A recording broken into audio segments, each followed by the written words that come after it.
So I believe that pop-on veneers has made a huge difference in my life. I do currently have the bridge from here to here, and I need another one. However, because I'm missing a tooth, insurance won't pay for it.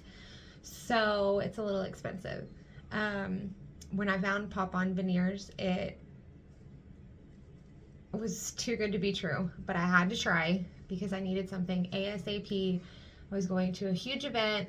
My face is my billboard for my cosmetic business, and I need my confident smile, and I don't have that with a missing tooth. It is extremely embarrassing, and I cried when I lost it, and it was just devastating. So when I got pop-on veneers, I tried them on, and they were instantly amazing. I did get top and bottom. I have the top here and the bottom somewhere else, but they pop in super easily. I got the natural white instead of the Hollywood white because I thought Hollywood white would be a little bit too dramatic for me at this time. And so they're perfect.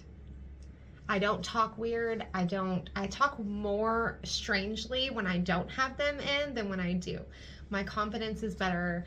I feel better. I can even eat with them in, and I don't have any issues. I don't have that worry of them popping out. I don't have the worry of smiling anymore. I have full confidence back, and I'm obsessed. Thank you, pop-on veneers.